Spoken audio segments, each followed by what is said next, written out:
Happy Saturday to everybody. So real quick before I get started, here's a little first generation LP9, current generation LP9.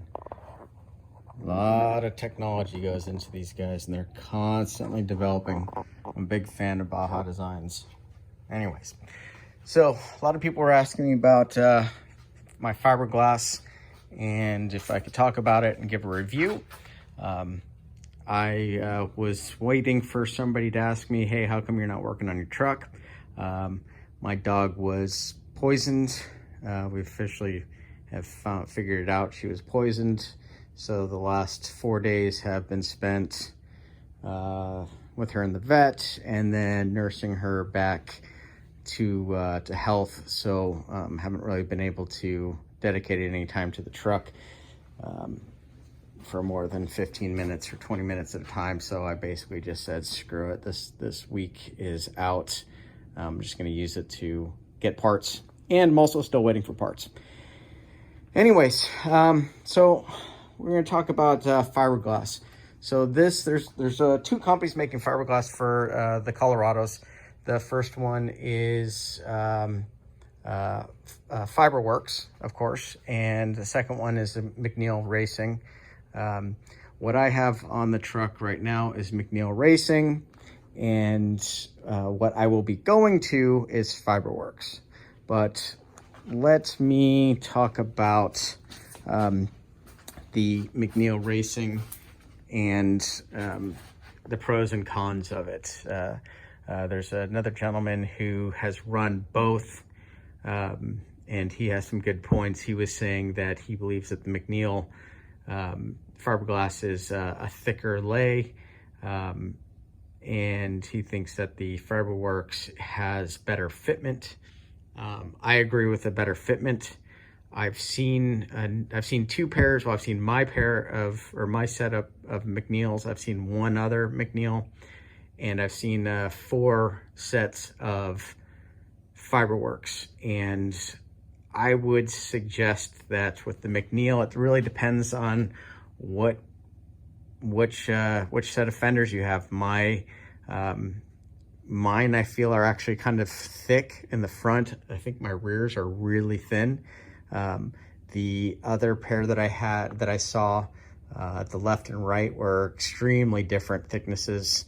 One of them, the edges was really, really thin. So I think with the McNeil, you're not going to find as much, what's the word? Consistency with their build quality.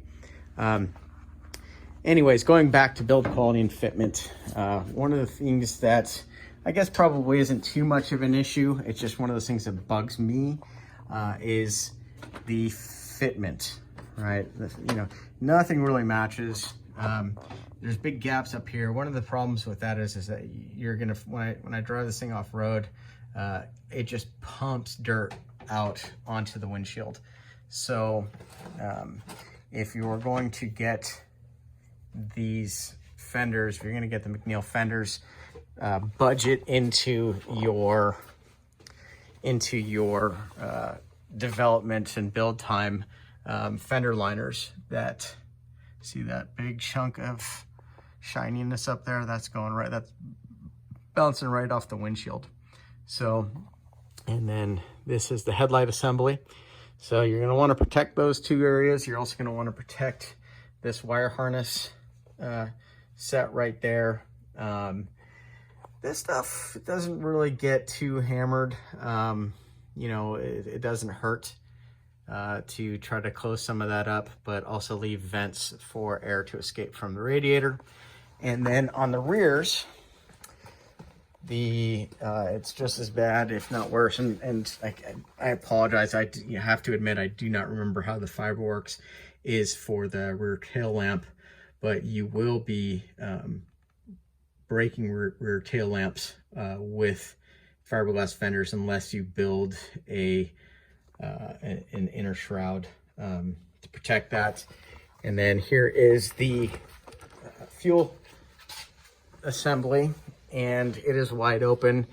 The hoses are actually pretty thick, but it's not a bad idea to wrap and protect those as well. One of the things that I noticed, and this is again a build quality and design issue, it kind of goes to the thickness ideas. I don't know if you can really see, gosh, it's kind of, it's really hard to see, but you're going to see the kind of folding right here. That's actually the door flapper assembly. It just wasn't made correctly, and there's nothing you can do about it. Not the end of the world by any means, but all of the Fiberwerx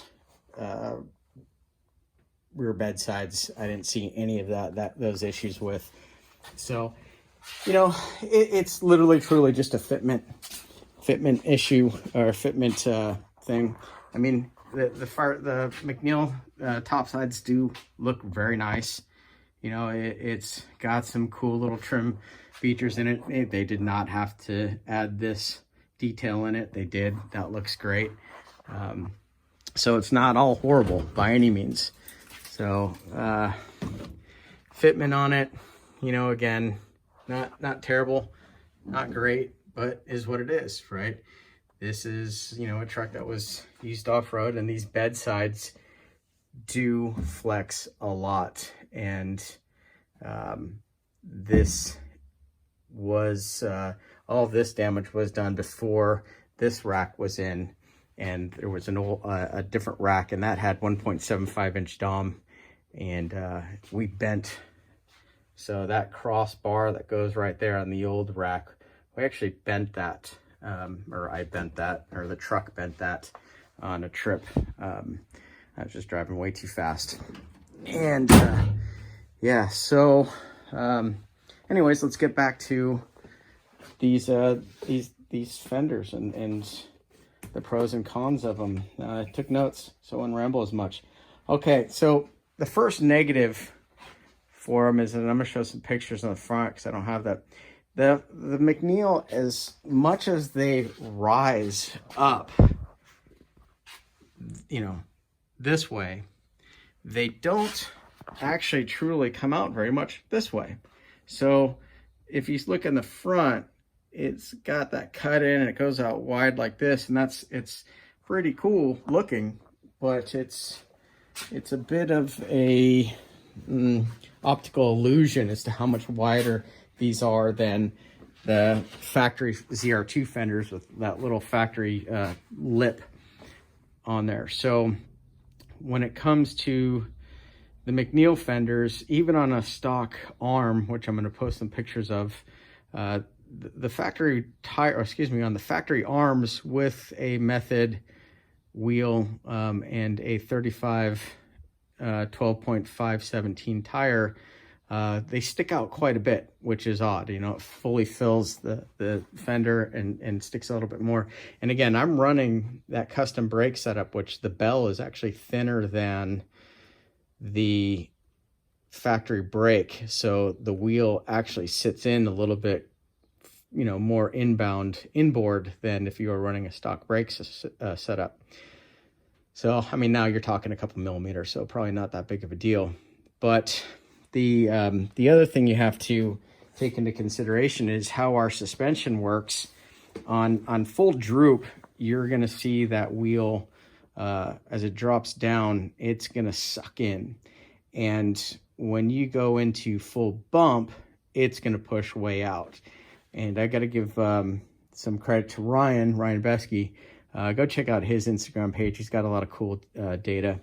And then he's got on Facebook, he's got a Baja Kits pre-runner for Colorado's page going, and that's got a ton of data about, well, everything.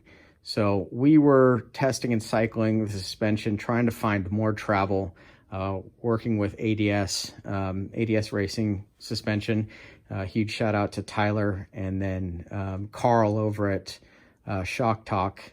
They did a ton of work for us and created a shock package that will actually give more up travel and down travel out of the same sizing of a shock than what King can do. And it's a much better shock too, and a lot of trick features on those shocks.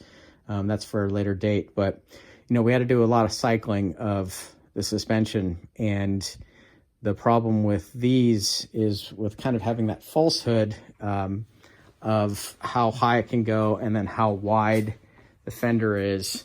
We're going to be hitting the fender on full bump. So basically also 37s are out of the question. Now you have to be doing a lot of trimming. So basically this flat part right here is going to would have to come off. And at that point, the fenders just look, if I have to trim that part out, it's just going to look like rubber dog shit. And yes, it should be, you know, function over form, but you know what? I'm 45 years old. I like to look at my car too. I like to look at my truck too. I want it to look good as well as, you know, drive really well. So that's one of the pros of the Fiberwerx setup, is that it has a really, really nice flare on it. If you look at the Fiberwerx flare, it doesn't quite go up as high, but it bulges out. The wheel opening is a little more realistic for tire tuck, if that makes sense. So that's hugely important. You know, probably, you know, the only con, which I thought was a con for Fiberwerx, was this piece right here underneath the headlight. On McNeil, that's, you know, that's molded in. It's you know, one piece of the, well, I guess it's two pieces now. You know, I apologize. It's two pieces, but it bolts in, and with the Fiberwerx, it has to be overlaid and externally mounted. But I was talking to Lucas over at Fiberwerx, and he said, no problem, we can mold that all in. Now, hey, if that can't happen, it can't happen. We'll figure it out. But if they can make that not have to be overlaid and bolted to a factory panel, then awesome. Again, if anybody has any questions, call Lucas over at Fiberwerx. He's been super awesome to work with. He'll answer all your questions, and if you mention my name, that will get you 0 discount. So I'm worth nothing to you. Let's see what else. So I guess, you know, the reason I'm going to switch is, you know, it doesn't look like rubber dog shit to be actually, you know, stuff a full size tire in there. I think the fit and finish is more consistent on Fiberwerx. And another thing is I had huge problems with McNeil Racing. I don't do body work, and I chose to call up McNeil, and they do installations and they do paint. And they say they do race fabrication. So I figured, hey, you know, fiberglass company, you know, what not a better idea than have them do the installation, so they know what fits, right? They know how to, you know, manipulate it and how to deck it, make it smooth, adjust it. They created it. They know the secrets, and took it down to them. It was a bit of a fiasco. They did a ton of damage to the truck. And now mistakes happen, but if you have a problem, you better get ready to hire an international lawyer, because you have 0 recourse, and they don't care. They could not give a rat's ass about you. They got your money already, and good luck. So, yeah, so let's see, do not have them do any fabrication for you. So if you want to buy their fiberglass, go for it. Hey, you know what? It does have that big bulgy look to it. It's very aggressive looking, which is why I initially bought it. A little misleading, but at the end of the day, their customer service is non-existent. It's foreign, quite literally. Fiberwerx, it's a company right here in the US, and they brick and mortar, right? You can go down to their shop. They are not going anywhere. And their